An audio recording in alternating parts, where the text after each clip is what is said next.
दोस्तों, स्वागत है आपका अपने YouTube चैनल पर। आज हम बात करने जा रहे हैं मोह माया के पीछे कब तक भागेंगे कहानी के बारे में।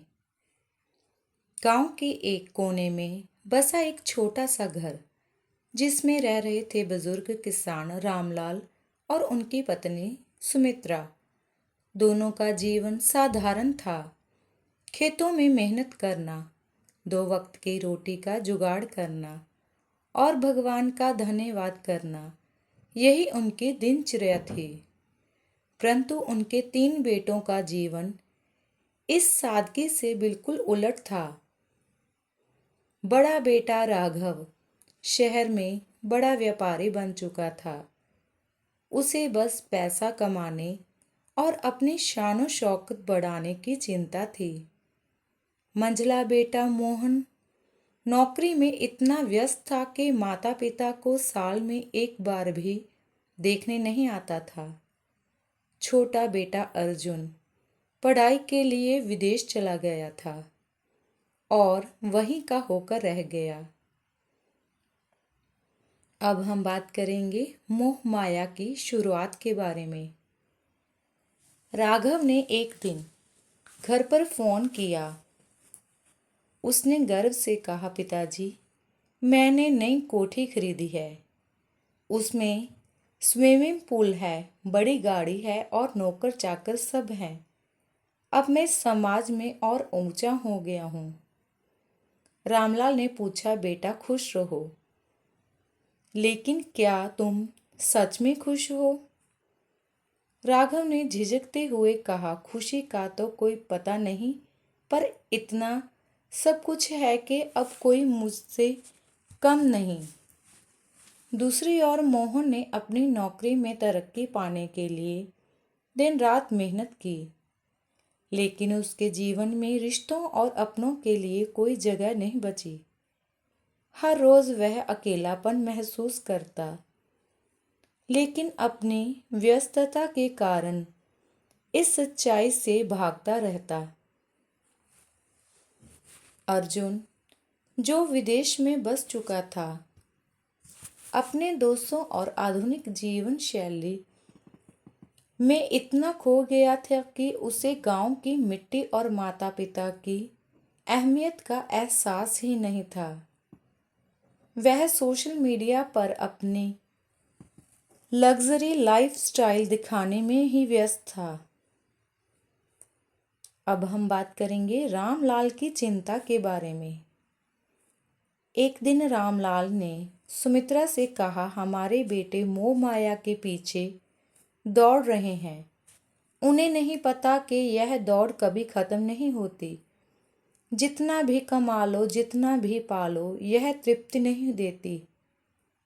यह एक ऐसी आग है जो हमेशा जलती रहती है। सुमित्रा ने कहा, तो क्या किया जाए? बेटों को समझाने की कोशिश करें। रामलाल ने जवाब दिया, समझाना तो होगा, लेकिन वह तभी समझेंगे जब खुद महसूस करेंगे। मोह माया का जाल बड़ा ही भयंकर होता है। अब हम बात करेंगे पहले झटके के बारे में। राघव की जिंदगी में पहला झटका तब लगा जब उसके व्यापार में अचानक घाटा हो गया।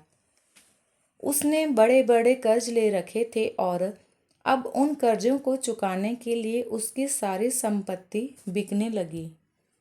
जो लोग उसकी शान शौकत देखकर उसकी तारीफ करते थे, वही लोग जब उससे किनारा कर रहे थे।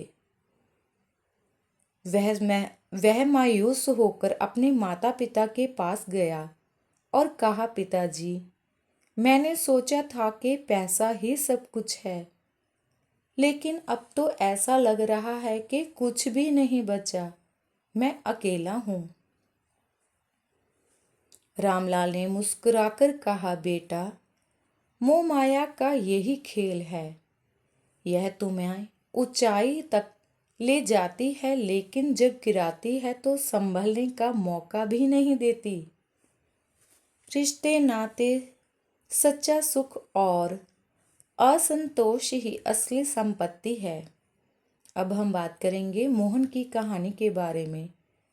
मोहन के साथ भी कुछ ऐसा ही हुआ।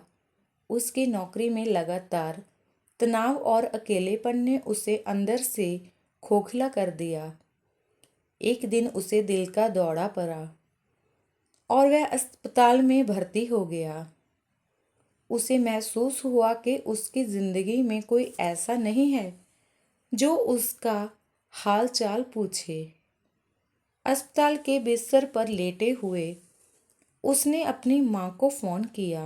वह फूट फूट कर रोने लगा और बोला, माँ, मैंने तुम्हारे और पिताजी के लिए कुछ भी नहीं किया,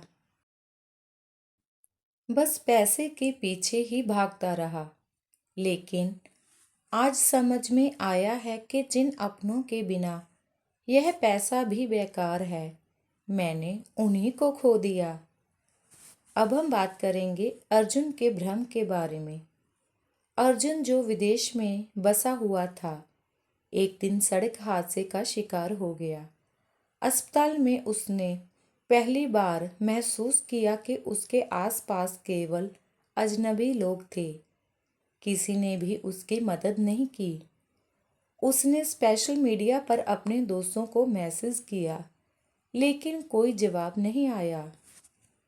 जब वह ठीक होकर घर लौटा तो उसने अपने माता पिता से कहा, मैंने सोचा था कि आधुनिकता और लग्जरी ही जीवन है, लेकिन वहाँ किसी के पास वक्त नहीं था। सच्चा सुख तो गांव की सादगी में और आपके प्यार में ही छुपा है। मोह माया का असली चेहरा, जिसके बारे में हम बात करेंगे। रामलाल ने एक दिन अपने तीनों बेटों को इकट्ठा किया और कहा, देखो बेटा, जीवन में ज़रूरतों को पूरी करना जरूरी है, लेकिन ज़रूरतों को लालच में बदलना गलत है। मोह माया का खेल ऐसा है कि यह इंसान को असली सुख से दूर कर देता है। पैसा जरूरी है, लेकिन उतना ही जितना हमें जीवन जीने के लिए चाहिए। सच्चा सुख रिश्तों, असंतोष और ईश्वर के प्रति आस्था में है। जो इस सच्चाई को समझ जाता है वह सबसे धनवान है। अब हम बात करेंगे नई शुरुआत के बारे में। तीनों बेटों ने अपने पिता की बातों को दिल से समझा। राघव ने व्यापार में सादगी और ईमानदारी अपनाई। मोहन ने अपने माता पिता और भाई बहनों के साथ समय बिताने का संकल्प लिया। अर्जुन ने विदेश छोड़कर गांव में ही कुछ नया शुरू करने का फैसला किया। अब रामलाल और सुमित्रा का घर खुशियों से भर गया था। बेटों को समझ आ गया था कि मोह माया के पीछे भागने से सिर्फ थकान और पछतावा ही हाथ आता है। सच्चा सुख अपने अपनों के साथ जीने में ही है। अब हम बात करेंगे इस कहानी के निष्कर्ष के बारे में। जीवन में मोह माया का चक्र हर किसी को आकर्षित करता है, लेकिन जो इस जाल को समझकर इसे पार कर लेता है वही असली विजेता है। जब तक हमें अपने भीतर के संतोष नहीं मिलेगा, तब तक दुनिया की कोई भी दौलत हमारी प्यास नहीं बुझा सकती। इसलिए मोह माया के पीछे भागने से पहले सोचें, क्या यह सच में आपको वह खुशी दे रही है जिसकी आपको तलाश है। दोस्तों, अगर आपको हमारी ये वीडियो अच्छी लगी तो चैनल को सब्सक्राइब करें, वीडियो को लाइक करना ना भूलें और वीडियो को अपने दोस्तों और रिश्तेदारों को शेयर ज़रूर करें। मिलते हैं आगे ही एक और नई कहानी के साथ। तब तक के लिए ओम नमः शिवाय।